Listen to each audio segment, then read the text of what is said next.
মায়ার নবী যখন তায়েফের ময়দানে কালিমার দাওয়াত দেওয়ার জন্য যায়, তায়েফের ছোট্ট ছোট্ট কাফেরের বাচ্চারা পাথরগুলা লেলিয়ে দিয়ে কয় পাগল। নাউজুবিল্লাহ বলেন না।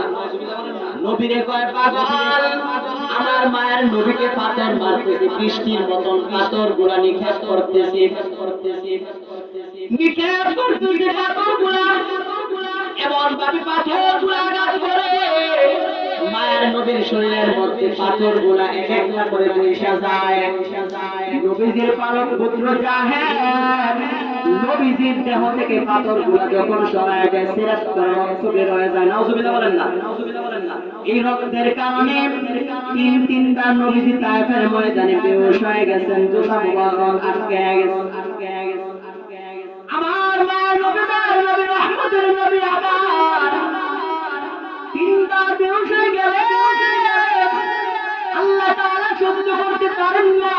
আল্লাহ বললেন, জিবরাইল যাও আমার মায়ের নবীকে গিয়া বলো অর্ডার দিতে, আমি আল্লাহ তাআলা তায়েফের ময়দানকে এখনই ধ্বংস করে দিব।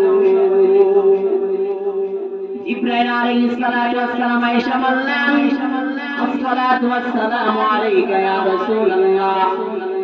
নবী বললেন, ওয়া আলাইকুমুস সালাম। ও ভাই জিবরাইল কেন আসছো?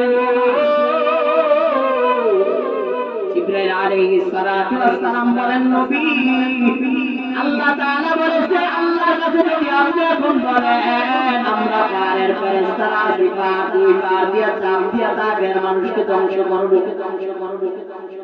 নবী আমার ডাক দিয়া জিবরাইল ভাই, আমি তো দুনিয়ার মধ্যে গজব হয়ে আসি নাই, আমি তো রহমত হয়ে আসছি। ও জিবরাইল, আমার এই উম্মতরা আমাকে এখন চিনে না, তাদের প্রজন্মরা সামনে যারা আসবে তারা হয়তো বা আমি নবীর নাম শুনিয়া কালিমা পড়বে। সুবহানাল্লাহ বলেন না। বলতেছিলাম ভাইজান, এই দ্বীনের জন্য, নামাজের জন্য, ইসলামের জন্য নবী কত কষ্ট করছে। তুমি আমি তো এক ওয়াক্ত নামাজ ছাইরা দেই, কিন্তু মুসলমান কোনো আফসোস তোমার আমার ভিতরে নাই, তোমার আমার ভিতরে কোনো অনুশোচনা নাই, তোমার আমার ভিতরে কোনো লজ্জা নাই যে আমি নামাজটা কেন ছেড়ে দিলাম। অথচ মায়ের নবী, দয়ার নবী, রহমতের নবী, দুজানের সরদার নবী মুহাম্মদুর রাসূলুল্লাহ সাল্লাল্লাহু আলাইহি ওয়াসাল্লাম এই দ্বীনের জন্য কত কষ্ট করেছেন। একটা কথা আছে, হাতটা পাইলে বস্তা ভরে। কথাগণ কি করে? হাতটা পাইলে বস্তা ভরে। কি আমলের আগে চিন্তা করো, বুঝলাম না কিছু। তো কথাগণ না, হাতটা পাইলে কি করে? বস্তা ভরে। দ্বীনের জন্য তো কোনো